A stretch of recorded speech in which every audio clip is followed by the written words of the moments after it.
शेतकरी मित्रांनो नमस्कार. शेतकरी मित्रांनो, आज यशोगाथा या कार्यक्रमात आपण अशा एका तरुणाची यशोगाथा समजून घेणार आहोत. या तरुणाकडे 1 गुंठा जमीन नसताना दुग्ध व्यवसाय करण्याचं धाडस या तरुणानं केलंय.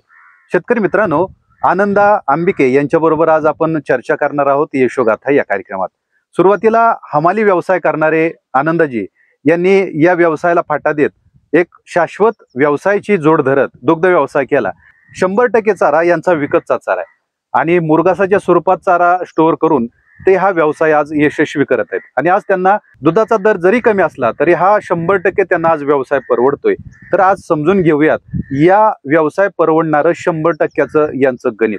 तर आनंदाजी नमस्कार. नमस्कार. तर सुरुवातीला परिचय करून द्या आपला. मी आनंदा दोंडी अंबिके, राहणार माझेरी, तालुका फलटण, जिल्हा सातारा. बरोबर. तर आनंदाजी, हा व्यवसाय आज कसं काय परवडतोय तुम्हाला? हा व्यवसाय म्हणजे आपण वार्षिक सरासरीवर करतो. त्याच्यामुळे आपल्याला हे असं काय कमी थोडा जर झाला तरी काय, आता आपण 6 वर्ष अनुभव घेतोय की वर्षातील 2-3 महिने हे दूध दर कमीच करतात. त्याच्यामुळे त्याच्याकडनं लक्ष देता तुम्ही वार्षिक सरासरीवर हिशोब बसून धंदा आपण करतो. त्याच्यामुळे ते आपल्या परवडतो धंदा. बर बर. म्हणजे तुम्हाला फायद्याचा वाटतोय? फायद्याचा आहे. फायद्याचा धंदा होण्यासाठी सगळ्यात महत्वाचं काय नियोजन केलं तुम्ही? फायद्याचा धंदा होण्यासाठी सगळ्यात महत्वाचं गायींचं टार्गेट पाहिजे दुधाचं, की बाबा आपल्याकडे 20+ गायी पाहिजेत सगळ्या. आणि 20+ गायी असताना बऱ्यापैकी चाराचं बी स्टोरेज पाहिजे, व्यवस्थित नियोजन. की काय होतं उन्हाळ्यात होतं कसं, मक्याचा दर असते 4,000 5,000 पांड, 1,500 1,800 रुपये गुंठा असतो आणि दूध दर कमी असतो. तर आता ह्या पिरियडला जर चारा विकत घेतला तर गणित कुठंच जुळत नाही. बरोबर.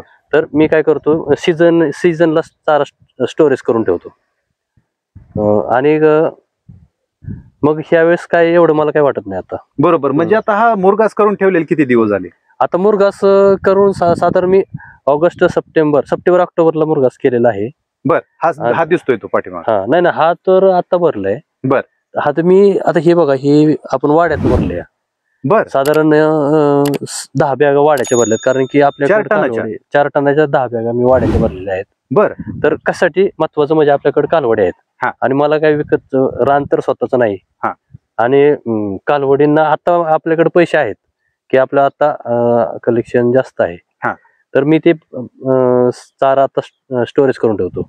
आता वाढ मिळते अवेलेबल, किती बी मिळते. तर ते नंतर साधारण आता कारखाना बंद झाल्यानंतर हे मी कालवडींना वापरतो. तर आता मी कसं 2 वर्ष झालं वापरतो, बऱ्यापैकी त्याला फरक आहे. बरोबर. बऱ्यापैकी तर बरोबर. म्हणजे की तुमच्याकडे कुठलाच पर्याय नाही, त्याच्यामुळे तुम्ही वाड्याचा तुम्ही मुरघास करता. बरोबर. म्हणजे तो किती फायद्याचा किती तोट्याचा तो बघत नाही. पण तुम्हाला हा चारा उपलब्ध होतोय, हा चारा उपलब्ध होतोय म्हणून तुम्ही हा मुरघास करता. बरोबर. कसं करता तुम्ही हा वाड्याचा मुरघास? आता हा वाड्याचा मुरघास आपण साधारण रोज 500 वाडा खरेदी करतो. बर. आणि हे स्वतः मी हे 10 बॅगा स्वतः घरी भरलेत, कारण की हे लेबरला परवडत नाही आपल्याला भरायला. बर. म्हणजे तुम्ही घरगुती भरले? आम्ही घरगुती 10 बॅगा भरलेत. कोणी कोणी भरलं? आम्ही, मी, मिसेस आणि मुलगा माझा. बरं. आम्ही या 10 बॅगा भरलेत घरी कुठे घरच्या कुटीवर. घरच्या कुट्टीवर? बर बर. दिवसाला किती बॅग व्हायच्या? दिवसाला 2 दिवसात बॅग होती एक 4 टनाची. म्हणजे 2 टन तुम्ही रोजचे करत होता. बर बर. म्हणजे कष्टाचं काम तुम्ही केलं. बरोबर. कष्टाचं म्हणजे ह्यातून आपल्याला बेनिफिट नाही. समजा आपण ह्याला 5,000 घालवले लेबरला, तर त्यातून आपल्याला बेनिफिटच नाही. आपण कालवडी सांभाळतो त्याच्यावर. मग त्याचे पैसे आपल्याला कोण देणार? त्याच्यामुळे आम्ही आपलं स्वतः 10 भरलेत घरी. बरोबर. म्हणजे उशीर लागला तरी चालतंय, परंतु स्वतः घरी भरले. बर. आता काही लोक म्हणतात की ह्या 4 टनाच्या 5 टनाच्या बॅगचा मुरघासाचा खराब वास येतोय, दूध खराब येतंय. तर हे असा काय अनुभव आलाय का तुम्हाला? नाही, आपण 4 टनाच्या बॅग मध्ये मक्याचा मुरघास केलाच नाही महत्वाचं. आणि मी आता हे वर्षी पहिल्यांदाच भरले त्या, कारण की त्याचा आता मी फोडल्यानंतर मला येईल काय बाबा अनुभव. कारण की आपण पहिल्यांदाच भरलेत ह्या वर्षी. म्हणजे अजून अनुभव नाही. आपण टनाच्या बॅगा, पहिल्या टनाच्या बॅगा भरल्या होत्या, गेल्या वर्षी भरल्या होत्या 20 वाड्याच्या. तर बऱ्यापैकी म्हणजे कालवडींनी ते मला 2-4 महिने चारा यूज झाला. 4 महिने आपले तो पिरियड निघून गेला कालवडींचा. तर त्याच्या हेतून आपण आता ह्या वर्षी कालवडी जास्त येते, जवळपास 7 आणि 10 कालवडी येते. मग त्याच्यानंतर आम्ही हे भरले आता ह्या वर्षी. बर बर. आता वाड्याचा मुरघास करत असताना त्यामध्ये काय काय टाकताय? नाही, आपण मुरघासात काहीच टाकत नाही. सगळं ओनली फक्त कुटीच असते. बर म्हणजे वाड्याची कुटी चांगली निघते का ती? चांगली म्हणजे अगदी मी मक्याची जरी कुटी केली तरी त्याच्यात काही टाकत नाही. बर, कारण की ती 100% चांगली निघते. आणि ऊसाचा जो वाड्याचा मुरघास आहे तो किती वर्ष झालं करताय तुम्ही? 3 वर्ष झालं. बर, आणि कसा निघतोय हा? त्यात काय बुरशी वगैरे होते का? नाही, बुरशीचा बेस्ट होतो, एकदम चांगला होतो. बरोबर. शेवटपर्यंत खातात का ते? शेवटपर्यंत खातात. बर, किती खर्च येतो साधारण या मुरघासासाठी? मुरघासाला आता ही बॅगच 1900 रुपयाला आहे. साधारण वाढ 3500 वाढ, 1800 रुपयाचं बॅग, म्हणजे जवळपास 6000 रुपये जाते. बर, म्हणजे 6000 रुपये तुम्हाला खर्च येतो एका बॅगला. बर, पण ते 6000च्या मानानं तुम्हाला ही बॅग परवडते का? परवडते. बर, दूध धंदा यशस्वी होण्यासाठी तुमच्याकडे काय कुठली गोष्टी आहेत? आपल्याकडे बघा, आपण सुका चारा बऱ्यापैकी 100 टन मुरघास आता अवेलेबल असेल आपल्याकडं. नेपियर घास. बाकी काय समजा कमी पडलं तर आपण ऊस घेतो विकत. विकत आपण आपल्याकडे 100% विकत आहे. फक्त आपल्याला नेपियर घास आहे 14 गुंठ एवढे व्यवसायात. बर, किती गाय आहेत आता आपल्याकडे? आपल्याकडे 20 गायी येते. 20 गायी आणि 7 कालवडी. बर, त्याच्यासाठी तुम्ही हे सगळं स्टोरेज करता. बरोबर. आता कसं, आता ह्या पडीच्या काळामध्ये कसा दूध धंदा परवडतोय तुम्हाला? आता कसं आहे, आता स्टोरेज चारा असल्यामुळं आपल्याला ते परवडते आता. म्हणजे की ज्यावेळेस चाऱ्याचा दर कमी होता त्यावेळेस तुम्ही सगळं चाऱ्याचा दर कमी होता त्यावेळेस आपण स्टोरेज करून ठेवलं एवढं सगळं. बर, काय सांगाल शेतकरी मित्रांना? शेतकऱ्यांनी कसं, शेतकरी मित्रांना माझं एकच सांगणं आहे की त्यांनी ऍव्हरेजली धंदा करावा. गायी मोठ्या घ्याव्या, 25-20 लिटरच्या गायी असाव्या, आणि वार्षिक सरासरीवर धंदा केला पाहिजे. ज्यावेळेस मुबलक चारा असेल त्यावेळेस मुरघास करून, मुबलक चारा असेल त्यावेळेस मुरघास करून ठेवलं पाहिजे. तुम्ही ती आयडिया असल्यामुळं तुम्हाला तो फायद्याचा वाटतो. बरोबर. आता पडीच्या काळात आणि ज्यावेळेस मुरघास म्हणजे करत असताना तुम्ही कमी दर असताना घेताय, किती फरक पडतोय किमतीत?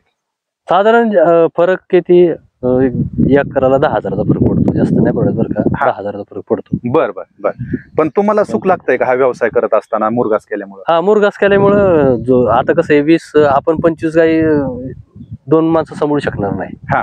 ऍक्च्युअली कसं आहे, आता त्याच्यात गोठ्यातला आपल्याला लेबर ठेवायला लागला असता, ते लेबर नाही आता. त्याच्यामुळे बरेचसं आम्ही चाऱ्यामुळं बाहेर तोडायचं वगैरे सगळं वाचते ना, त्यामुळं कष्ट कमी झाले आता. असा विषय. बरोबर, म्हणजे की कमी कष्टामध्ये बरोबर. आता सध्या किती टन तुम्ही चारा करून ठेवलाय? साधारण 100 टन चारा आहे आपल्याकडे स्टोरेज. 100 टन. 100. बर, आणि काय नियोजन आहे तुमचं आता भविष्यातलं? आता हेच नियोजन व्यवस्थित करायचं. साधारण आता आपल्याला 200चं टार्गेट होतं बरं का.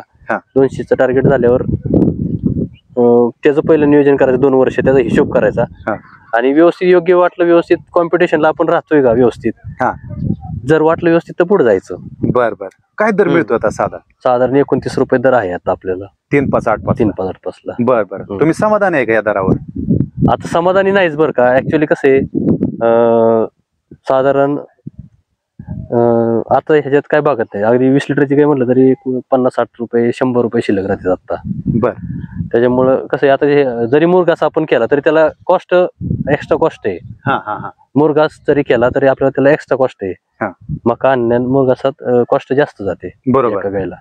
त्यामुळे त्यात काय आता काय जास्त पैसे राहत नाही तेवढं. पण ते जर समजा 2 महिन्याने दर वाढलाच महिन्याने, तर त्याच्यात नाही वाढला तर मग सध्या लॉसच काम येते. म्हणजे पदरचे पैसे घालतात.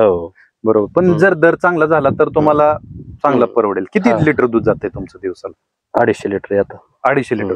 म्हणजे मुरघासाच्या जीवावरती आणि विकतच्या चाऱ्याच्या जीवावरती तुम्ही हा दूध धंदा फायदेशीर करता. बरोबर. पण जे लोक म्हणतात की दूध धंदा परवडत नाही, त्यांना काय सांगा? व्यवस्थित हिशोब करून शेतकऱ्यांनी धंदा केला पाहिजे, परवडते.